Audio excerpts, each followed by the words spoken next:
My mom would always see me, but she never wanted to believe that I was in that life.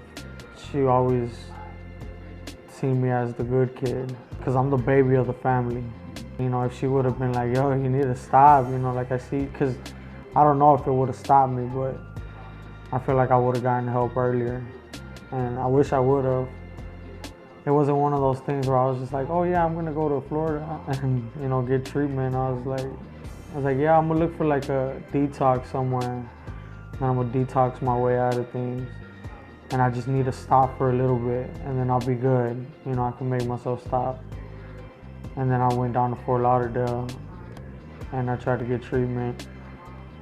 And I was there 55 days. And then I got out, went straight back to Houston.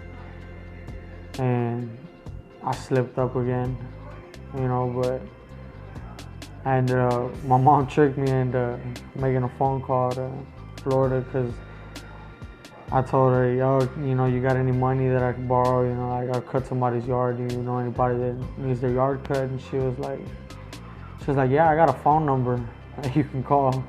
And I was like, all right, cool. And then I like called and they were like, hey, what's up? And I was like, yo, I'm like looking for somebody, you know. My mom gave me this number, told me that y'all need a yard cut. And they were like, we don't need our yard cut, but you know, what's going on with you, man? You know, it's a treatment center. They told me, they was like, you need anything? Are you good? And I was just like, man, I'm good. And then I was like, they were like, are you really? And I was like, nah, I'm not. I need help. So they flew me back down again.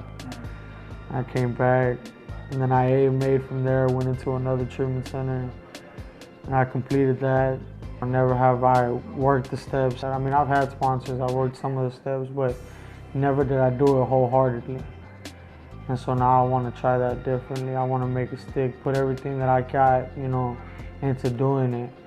And I know that I can't do it on my own. Like, I don't got that willpower, you know, to say, I got this, because I don't. But I can say I'm willing to put forth the effort and let God do the rest of the work. And I feel like he's got me. I've had a lot of my homeboys pass away already, just in a few months. You know what I'm saying? It's like, I got that fear that if I go back out, I'm not gonna come back.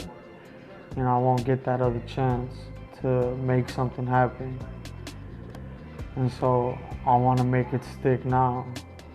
And then I ran upon Sober Life Productions, and I was like, it's one of the best things that could have happened to me, to be real with you. I'm actually really blessed to have the people that are here with me.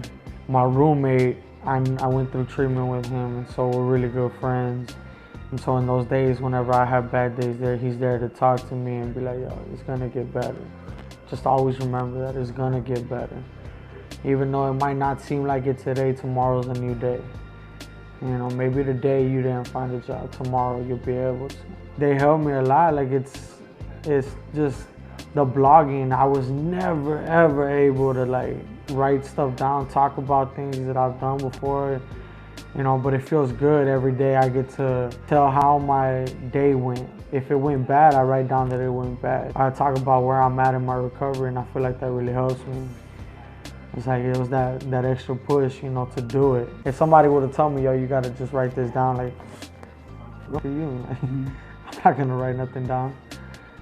And so now that I'm doing it, I feel better, because there's nights when I go out and I'll write down something in the blog and I just feel amazing afterwards, you know what I'm saying? Like, because I get to get it out of my system. Because if I can't go and talk to somebody in the house, I can always go and I can like write something down and show how I feel. And it's like a lot of good feedback to me. Because, you know, there's people like telling me like, oh, you know, you can get past this. You know, if you're having a bad day, just remember the bad days that you had whenever you were on your runs. And that's real to me, because like there's those days when I'm just like, man, I hate today.